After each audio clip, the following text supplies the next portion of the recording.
Bienvenidos a un nuevo Deep Dive. Hoy nos vamos a sumergir en una historia que seguro ya conocen, el Arca de Noé. Pero esta vez la vamos a explorar desde la perspectiva del libro del Génesis, específicamente capítulos 6 y 7. Ahí es donde todo comienza, ¿verdad? Exacto. Y bueno, en este Deep Dive vamos a intentar responder algunas preguntas. Por ejemplo, ¿por qué estaba Dios tan decepcionado con la humanidad? Había gigantes en la tierra. Esa es una buena pregunta. Sí, ¿verdad? Y también, ¿qué tan específicas eran las instrucciones que Dios le dio a Noé? Muchos conocen la historia a grandes rasgos, pero déjame decirte que el texto bíblico tiene muchísimos detalles que nos revelan cómo era el mundo en ese entonces. Y también nos da pistas sobre las razones detrás de las acciones de Dios. Totalmente. De hecho, el Génesis nos dice que la humanidad se estaba multiplicando, pero que su maldad también crecía al mismo ritmo. Sí, y el texto menciona algo que ha intrigado a los estudiosos por siglos. Los hijos de Dios tomando como esposas a las hijas de los hombres. ¿Quiénes eran estos hijos de Dios? Es una pregunta que ha generado un debate enorme. Sin duda. Algunos creen que se refiere a ángeles caídos, otros piensan que eran descendientes de Set, el hijo de Adán y Eva, que se mantuvo fiel a Dios. Es interesante cómo una sola frase puede dar lugar a tantas interpretaciones. Completamente. Pero lo que es un hecho es que el resultado, sin importar a quién se refiera, era el mismo. La maldad se extendía por todas partes. Como una praga, ¿no? El Génesis describe la situación con una frase muy fuerte. Dice que todo designio de los pensamientos del corazón de ellos era de continuo solamente el mal. Uf, qué fuerte. Realmente nos pinta una imagen de una humanidad completamente alejada de Dios. Y ante esta realidad, Dios se arrepiente de haber creado al hombre y toma la decisión de eliminar casi toda la vida de la tierra. Wow. Pero en medio de toda esta oscuridad aparece una figura. ¿No? Noé. El Génesis lo describe como un varón justo. Era perfecto en sus generaciones. Con Dios caminó Noé.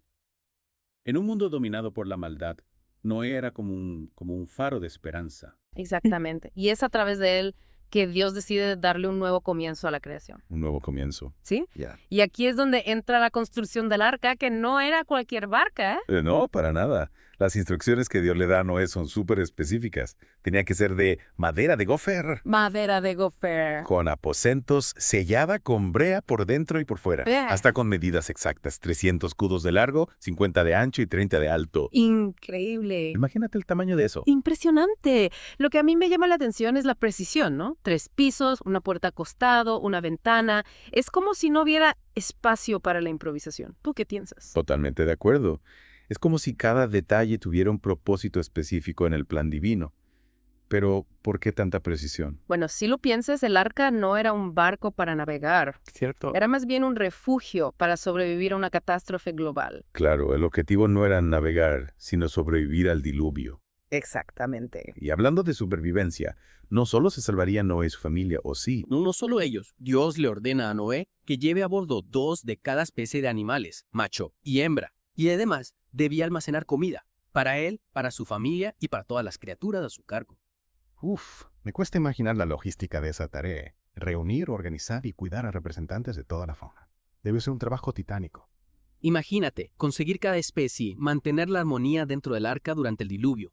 En ese sentido, el arca era como un microcosmos de la vida misma, un pequeño mundo rescatado de la destrucción total. Y lo más sorprendente es que, según el Génesis, Noé hizo, conforme a todo lo que Dios le mandó. ¡Qué obediencia! Es interesante cómo el texto resalta la obediencia de Noé en un mundo donde la humanidad se había desviado del camino de Dios. Si seguimos hablando del arca de Noé, el diluvio no es un evento único en la historia de la humanidad. Muchas culturas antiguas, desde Mesopotamia hasta Grecia, India y China, también tienen relatos de grandes inundaciones que arrasaron con sus civilizaciones. Es verdad, hay historias parecidas en muchas partes del mundo. ¿Será que todas estas culturas guardaron la memoria de un evento catastrófico real? Es una pregunta fascinante, ¿no? Algunos estudiosos sugieren que estas historias podrían estar basadas en algún evento climático real, un tsunami, por ejemplo, o una inundación a gran escala, tal vez en la región del Mar Negro. Imagínate el impacto que algo así habría tenido en las poblaciones de la antigüedad. Impresionante. Sería increíble pensar que la tradición oral puede transmitir la memoria de eventos tan antiguos a través de generaciones. Pero más allá de la posible base histórica, ¿qué nos dice el relato del diluvio desde una perspectiva, digamos, teológica? Ahí es donde la historia se vuelve aún más interesante. El diluvio puede interpretarse como un símbolo de la justicia divina ante la corrupción humana. La magnitud del evento nos habla de la gravedad del pecado y sus consecuencias. Claro, pero también es una historia de renovación, ¿no? De un nuevo comienzo. Dios no busca solo destruir a la humanidad, sino darle una nueva oportunidad a la creación. El arca, con todas las especies a bordo, representa esa esperanza de un futuro diferente. Exactamente. El diluvio es a la vez un castigo y una purificación. Marca el final de una era y el inicio de otra. Es como si Dios presionara el botón de reinicio para la humanidad. Y el Génesis nos ofrece una imagen muy vívida de la magnitud del diluvio. Dice que las aguas subieron mucho sobre la tierra y que todos los montes altos que había debajo de los cielos fueron cubiertos. Imagínate esa escena. Es una descripción que realmente nos da una idea del poder de la naturaleza. No fue una simple lluvia, fue una catástrofe cósmica que arrasó con todo. Y en medio de todo este caos, el arca flotando a la deriva, llevando en su interior la semilla de un nuevo mundo. Es una imagen conmovedora, ¿no crees? De la fragilidad de la vida y la esperanza de la supervivencia. Y no podemos olvidar el pacto que Dios establece con Noé después del diluvio. Simbolizado por el arco iris, ¿no? Representa la promesa de que nunca más va a destruir la tierra con un diluvio. Es una señal de reconciliación entre Dios y la humanidad. Un nuevo comienzo basado en la promesa de un futuro sin catástrofes globales. Lo que me parece fascinante es que, a pesar de la promesa divina, la historia nos muestra que la humanidad sigue cometiendo errores, sigue cayendo en el pecado. El relato del diluvio no es solo una historia del pasado, sino una reflexión sobre la naturaleza humana y sobre la necesidad constante de redención. Es decir, el diluvio no es solo un evento histórico, sino también una alegoría sobre la lucha constante entre el bien y el mal, una lucha que se da dentro de cada uno de nosotros. Exacto. Y esa lucha sigue siendo relevante en la actualidad. ¿Cómo podemos aprender de la historia del diluvio para no repetir los errores del pasado? ¿Cómo podemos construir un futuro más justo, más compasivo? Un futuro en armonía con la naturaleza y con Dios. Son preguntas que nos invitan a reflexionar sobre nuestro lugar en el mundo. El relato del Arca de Noé no es solo una historia antigua, es como un espejo que nos refleja a nosotros mismos. Pero más allá de la narrativa general, hay detalles específicos que nos permiten profundizar aún más en el significado de esta historia. Tienes razón. Por ejemplo, la madera con la que se construyó el arca, la madera de gofer, ha generado debate entre los estudiosos. Algunos creen que se trata de ciprés, mientras que otros proponen que podría ser cedro o incluso algún tipo de madera que ya no existe. Interesante cómo un detalle, aparentemente simple, puede abrir nuevas líneas de investigación y generar tantas interpretaciones diferentes. Precisamente. Y esto nos lleva a otro elemento crucial del relato, las dimensiones del arca.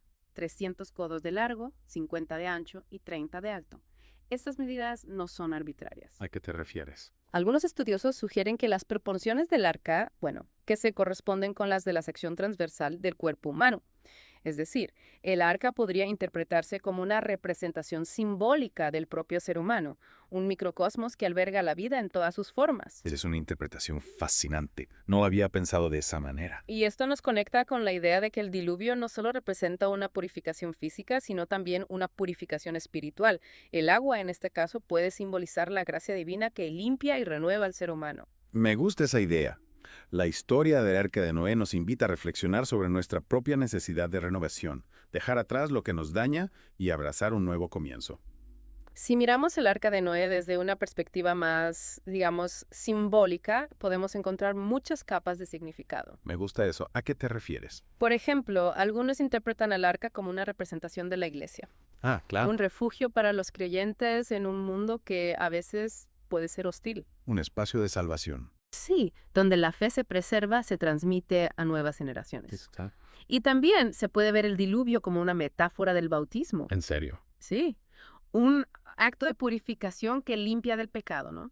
Y que permite renacer a una nueva vida. Es increíble cómo una misma historia puede tener tantas interpretaciones, cada una con su propia riqueza. Es lo maravilloso de los textos sagrados, ¿no? Son como un prisma que refleja la luz de la verdad desde muchos ángulos. Y hablando de ángulos, hay un detalle que me llama la atención. La ventana del arca. Dios le dice a Noé que la construya a un codo de elevación por la parte de arriba. ¿Por qué crees que era tan importante esa ventana? Bueno, esa pregunta ha generado mucha especulación. Ya me imagino.